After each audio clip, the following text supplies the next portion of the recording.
टूटी सुराही का उदाहरण। अध्याय 19।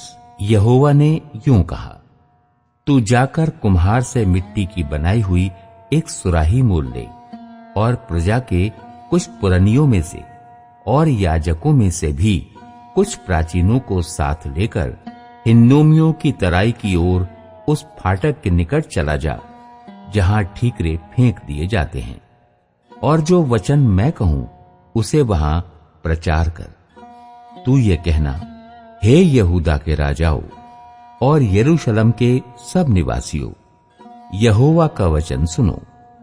इज़राइल का परमेश्वर, सेनाओं का यहोवा यूं कहता है, इस स्थान पर मैं ऐसी विपत्ति डालने पर हूं कि जो कोई उसका समाचार सुने उस पर सन्नाटा छा जाएगा, क्योंकि यहां के लोगों ने मुझे त्याग दिया और इस स्थान में दूसरे देवताओं के लिए जिनको न तो वे जानते हैं और न उनके पुरखा या यहूदा के पुराने राजा जानते थे, धूप जलाया है और इसको पराया कर दिया है। और उन्होंने इस स्थान को निर्दोषों के लहू से भर दिया और बाल की पूजा के ऊंचे स्थानों को बनाकर अपने बाल बच्चों को बाल के लिए होम कर दिया। यद्यपि मैंने कभी भी जिसकी आज्ञा नहीं दी, न उसकी चर्चा की और न वो कभी मेरे मन में आया। इस कारण यहोवा की ये वाणी है कि ऐसे दिन आते हैं कि न ये स्थान फिर तोपेत या हिन्नोमियों की तराई में कहलाएगा, वरन घात ही की तराई कहलाएगा।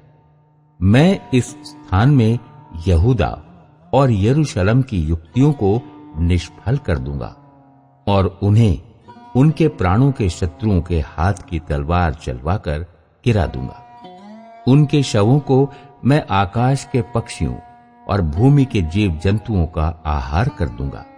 मैं इस नगर को ऐसा उजाड़ दूंगा कि लोग इसे देखकर डरेंगे। जो कोई इसके पास से होकर जाए वो इसकी सब विपत्तियों के कारण चकित होगा और घबराएगा और घिर जाने और उस सकेती के समय जिसमें उसके प्राण के शत्रु उन्हें डाल देंगे, मैं उनके बेटे बेटियों का मांस उन्हें खिलाऊंगा और एक दूसरे का भी मांस खिलाऊंगा। तब तू उस सुराही को उन मनुष्यों के सामने तोड़ देना जो तेरे संग जाएंगे, और उनसे कहना, सेनाओं का यहोवा यूं कहता है कि जिस प्रकार ये मिट्टी का बर्तन जो टूट गया कि फिर बनाया न जा सके, इसी प्रकार मैं इस देश के लोगों को और इस नगर को तोड़ डालूंगा। तोपेत नामक तराई में इतनी कब्रें होंगी कि कब्र के लिए और स्थान न रहेगा। यहोवा की ये वाणी है कि मैं इस स्थान और इसके रहने वालों के साथ ऐसा ही काम करूंगा। मैं इस नगर को तोपेत के समान बना दूंगा। यरूशलेम के घर और यहूदा के राजाओं के भवन, जिनकी छतों पर आकाश की सारी सेना के लिए धूप जलाया गया और अन्य देवताओं के लिए तपोवन दिया गया है, वे सब तोपेत के समान अशुद्ध हो जाएंगे। तब यिर्मयाह तोपेत से लौटकर जहां यहोवा ने उसे भविष्यद्वाणी करने को भेजा था, यहोवा के भवन के आंगन में खड़ा हुआ और सब लोगों से कहने लगा, इज़राइल का परमेश्वर, सेनाओं का यहोवा यूं कहता है, देखो, सब गांवों समेत इस नगर पर वो सारी विपत्ति डालना चाहता हूं जो मैंने इस पर लाने को कहा है, क्योंकि उन्होंने हट करके मेरे वचन को नहीं माना है। यिर्मयाह और मशूर याजक के बीच विवाद।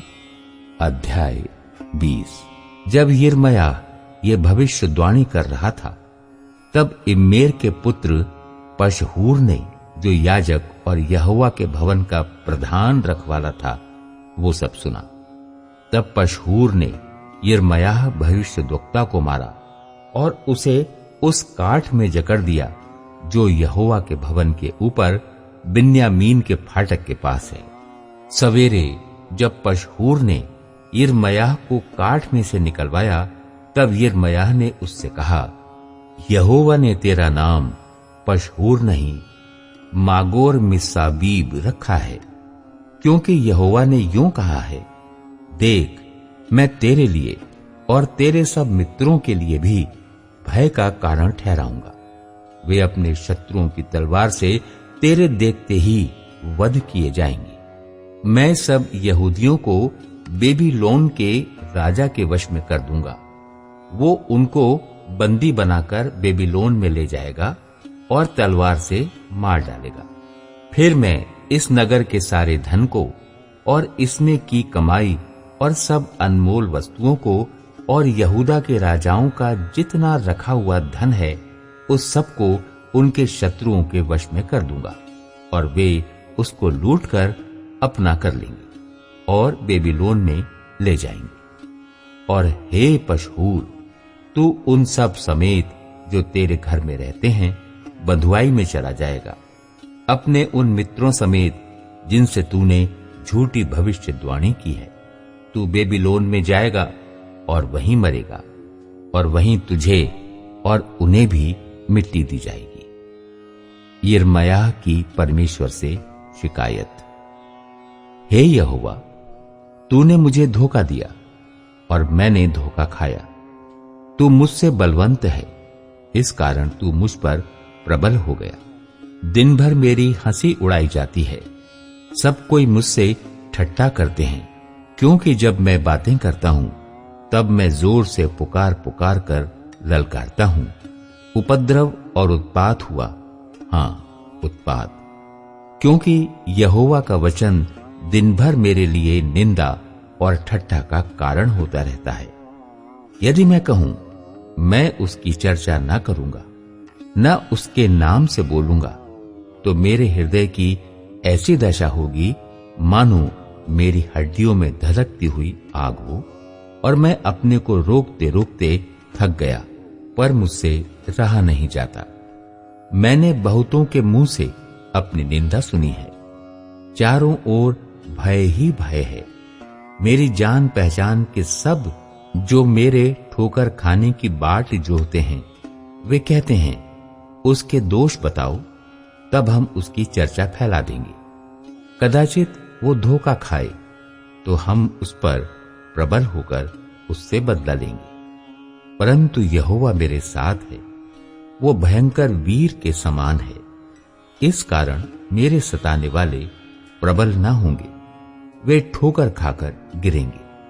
वे बुद्धि से काम नहीं करते, इसलिए उन्हें बहुत लज्जित होना पड़ेगा। उनका अपमान सदैव बना रहेगा और कभी भूला न जाएगा।